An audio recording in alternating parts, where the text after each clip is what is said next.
Hey there, collective. All right, so we're going to get a reading. We're going to start. I'm going to try to keep it positive, honestly. So I'm going to try to pull in some positive energy. And I normally don't say, my hair looks crazy. I normally don't say anything, but I keep hearing the name Brandon. So maybe this is, maybe you know Brandon, or this is Brandon. Maybe you are Brandon. I don't know. I don't know a Brandon right off the top of my head, so I don't know why I keep hearing that name, but I keep hearing the name Brandon. So take that if it resonates for you. Maybe there's a special message for you or something in this particular reading. I really don't know. But yeah, the reason why I'm starting with these cards is because when I came into my room, they were kind of pushed over. Right? They were pushed over like, hey, see me, use me. So that's what we're going to do. If I can get them straightened out here. All right, Spirit, why are you calling me to this deck for the collective? That one?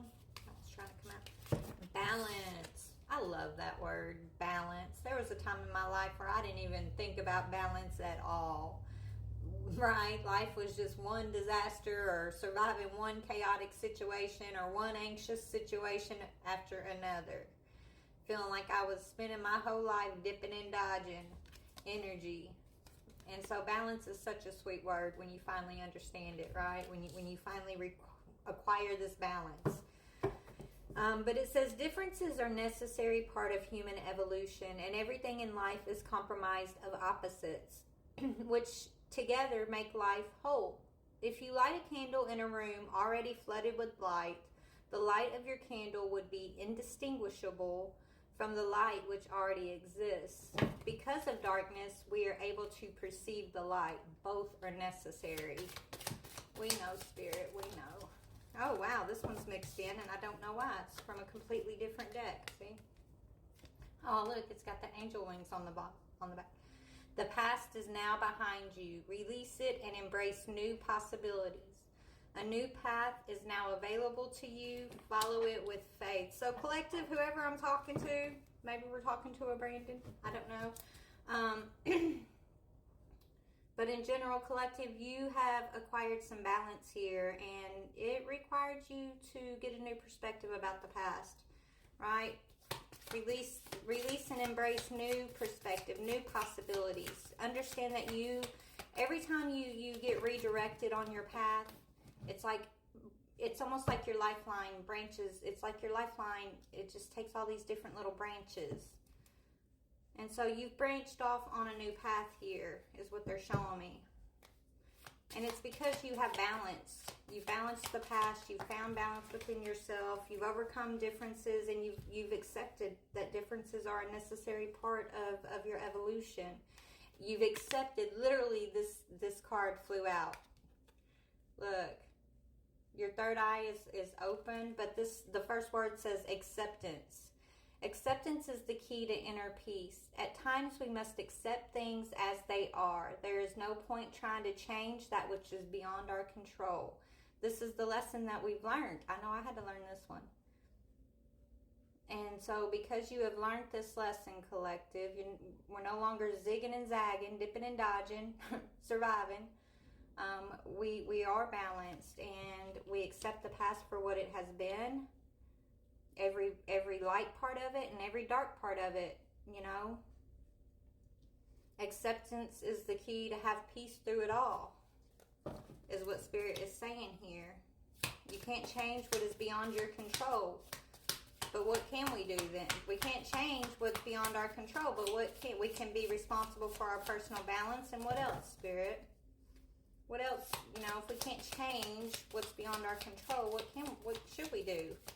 And focus on healing. We know this. Focus on healing. Imagine yourself and your beloved surrounded by light. Feel your relationship being healed at this very moment. Stay focused on love and stay focused on forgiveness. Be a peacemaker. Walk this earth in the energy of peace. Even when you're in the thick of the battle, collective. Accepting the moment is going to be the key to your inner peace. Just walking, I don't know. I mean, it's easier to put words to sometimes, but it's hard to describe it's hard to describe the experience. I'm trying to describe an experience that I'm still trying to find words to describe. Do you understand? Like, do you know what I'm trying to say? Like, but Spirit is saying it's balance, it's acceptance, it's releasing the past and healing. This is the things that you are being called to do, or that you have done, that are changing the course of your life path here. It's important right now for you to take a step back and spend time alone. Instead of placing your focus on another, now is the time to give to yourself. Self-love is always very, very important. And sexual union, be very aware of those that you are coming into sexual relationships with, okay? Every relationship that you exchange energy with in that way does create an energetic string, an energetic tie. Some are going to be positive and some are going to be negative. So make sure that you are honoring your own sexual energy. Some of us are choosing to be celibate and some of us are not, right? And either way is okay, as long as you're aware of this, of who you are sharing your energy with. What kind of energy do they carry? What kind of lifestyle do they live? Are they promiscuous with their sexual energy, or do they also honor their own sexual energy too, right? Like, be very aware of that. And don't make decisions based on guilt or what you think you should do, for it is only in being true to yourself that you can be true to others. Okay? So that's what's come up so far. What else do you want me to pull, Spirit? Anything else for this energy? Yeah, Shaman. This has been coming up, okay? You are the creator and the magician. Use your gifts for good. There is a power in your wisdom and words. Connect with the elemental spirits that guide you through the void. Claim your place as a keeper of the mysteries. And Spirit told me, I don't know, when it comes to the shaman energy, it's almost like being under a deep spell.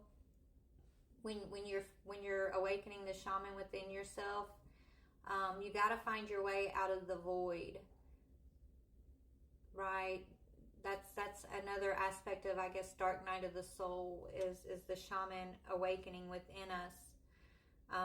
But sometimes that spell is heavy, and that spell takes us deep, and it takes us a long time to see our way out of that void, to remember the shaman within, to remember the essence of who we are, which is balance, which is peace, which is love and acceptance, and we are whole and healed. You're a supernatural being, collective, and we live in a supernatural world. Okay? Maybe, that's part of the awakening too, right? And realizing that you can rely, there's something about waking up to yourself and knowing that you can be self-reliant, that you can be spiritually mature enough to be self-reliant in this supernatural spiritual world. So you can be disconnected but connected at the same time, if that, you know what I'm trying to say? Like, spiritually connected to all that is, but also being independently disconnected to have your own experience. Maybe that's the balance. And just taking your power back over any type of past experiences or dark energy that you've experienced. Taking your power back and remembering that you are the creator and the magician, the shaman, and you can choose how to wield your energy in your fork of creation that you find yourself in at this time, right? Be clever. Be clever. Be clever and compassionate. You are swift and you are smart. Solutions to problems are easily found. Always listen to your own instincts. Resources surround you. Be open to romance. You're free. You've been set free, collective.